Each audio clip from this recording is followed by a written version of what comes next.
અરવલ્લી જિલ્લામાં મોડાસામાં આભ ફાટ્યું હોય તેવી પરિસ્થિતિનું નિર્માણ થયું છે। ગત રાત્રિએ વરસેલા મુસળધાર વરસાદને કારણે નીચાણવાળા વિસ્તારોમાં પાણી ભરાયા છે। શહેરમાં 6 ઇંચ જેટલો વરસાદ વરસતા શહેરની વિદ્યાકુંજ, માણેકબાગ, ન્યૂ લક્ષ્મી સોસાયટી સહિતની સોસાયટીઓમાં ઢીચણસમાં પાણી ભરાતા લોકોને હાલાકીનો સામનો કરવો પડ્યો હતો। લોકોના મકાનમાં પાણી ઘૂસી જતા ઘરવખરીને મોટે પાયે નુકસાની ભોગવવાનો વારો આવ્યો છે। શહેરમાં એક સાથે 6 ઇંચ જેટલો વરસાદ પડતા પાણીનો નિકાલ સમયસર ન થતા આ પ્રકારની મુશ્કેલી લોકોને વેઠવવાનો વારો આવ્યો છે। ત્યારે આ પરિસ્થિતિની વચ્ચે નગરપાલિકાના પ્રમુખ, ઉપપ્રમુખ, ચીફ ઓફિસર સહિત કોર્પોરેટરો ખડે પગે રાહત કામગીરીમાં જોડાયા હતા।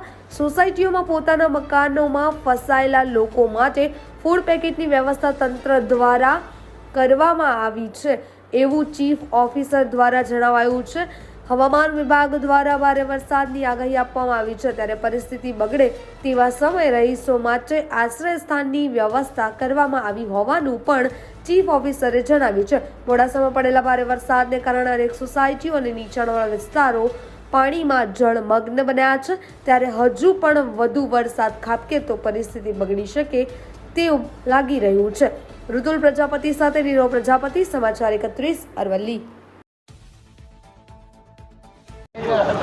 અરવલ્લી જિલ્લાના મોડાસામાં છેલ્લા 12 કલાકથી જે અવિરત વરસાદ વરસી રહ્યો છે અને તેને જ પગલે જે મોડાસામાં જે 5 ઇંચથી વધારે વરસાદ જે ગઈ રાત્રિએ પડ્યો છે અને તેને જ પગલે જે અરવલ્લીના જે મોડાસાની જે વિદ્યાકુંજ સોસાયટી છે તેના જે દ્રશ્યો આપ જોઈ શકો છો, જે ઢીંચણસમાં પાણી ભરાયા છે અને આવી પરિસ્થિતિની અંદર જે લોકોને બહાર કાઢવા માટે હાલ જે તંત્ર છે તે ખડે પગે જોવા મળી રહ્યું છે। સાથે જ વાત કરવામાં આવે તો જે નગરપાલિકાના જે કોર્પોરેટર છે, પ્રમુખ, ઉપપ્રમુખ અને જે નગરપાલિકાના સીઓ છે તે પણ અહીંયા છે, ત્યારે તેમની સાથે સીધી વાતચીત કરીશું। સાહેબ, કેવા પ્રકારની પરિસ્થિતિ થઈ છે, કેટલો વરસાદ પડ્યો અને હાલ કેવા પ્રકારની સ્થિતિ? ગઈકાલ રાત્રે મોડાસા શહેરની અંદર રાત્રે 10 થી 2 વાગ્યાની અંદર અંદાજિત 6 ઇંચ કરતાં વધારે વરસાદ એકસાથે ખાબકતા સોસાયટીના મોડાસા નગરપાલિકા વિસ્તારના વોર્ડ નંબર 4ની અંદર માણેકબાગ, વિદ્યાકુંજ સોસાયટી જેવી જુદી જુદી ન્યૂ મહાલક્ષ્મી સોસાયટીની અંદર પાણી ભરાવાના પ્રશ્નો ઉપસ્થિત થયેલ હતા, જે નગરપાલિકા અને જિલ્લા વહીવટીતંત્ર એકબીજાના સંકલનમાં રહીને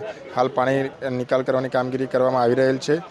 હાલ વરસાદે વિરામ લીધેલો હોય, પાણી ઓસરવાના શરૂ થઈ ગયેલ છે। આગામી સમયમાં જરૂર જણાશે તો વધુ વરસાદ પડશે તો નગરપાલિકા દ્વારા આશ્રય સ્થાનોની પણ તૈયારી કરી રાખવામાં આવેલ છે અને ફૂડ પેકેટની વ્યવસ્થાની પણ નગરપાલિકા દ્વારા આગોતરું આયોજન કરી રાખવામાં આવેલ છે। સાહેબ, અત્યારની કેવા પ્રકારની પરિસ્થિતિ છે? લોકોને તંત્ર કેવી રીતે પહોંચ્યું છે અને રેસ્ક્યુની કોઈ કામગીરી કરવામાં આવી છે? ગઈકાલ રાત્રે માણેકબાગની અંદરથી 6 લોકોને વિનંતી હતી કે એમના સંબંધીના ત્યાં લઈ જવામાં આવે તો વાંધો નથી, તો નગરપાલિકાની ફાયરની ટીમ દ્વારા તેમને રેસ્ક્યુ કરી ત્યાં મોકલવામાં આવેલા હતા અને જેવું પાણી ઓસરતા અને વરસાદ બંધ થતાં તેમને પોતાના ઘરે પરત પણ મોકલી આપવામાં આવેલા હતા। તે જ રીતે નગરપાલિકા દ્વારા જરૂર જ્યારે જણાય ત્યાં ડીવોટરિંગ પંપ તથા જુદી જુદી ફાયરની ટીમ અને સેનિટેશનની ટીમ દ્વારા જેસીબી મારફતે જરૂર જણાય કાચની સાફ સફાઈ તાત્કાલિક ઇમરજન્સી ધોરણે હાથ ધરી પાણી નિકાલની કામગીરી કરવામાં આવી રહી છે। આભાર।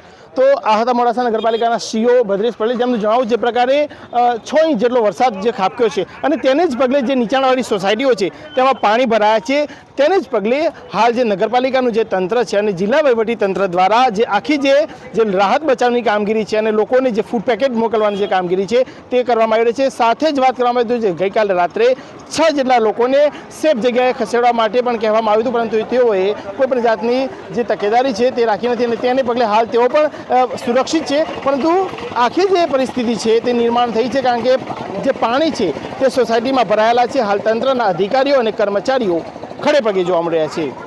સહયોગી નીરવ પ્રજાપતિ સાથે હું ઋતુલ પ્રજાપતિ, સમાચાર 31 અરવલ્લી।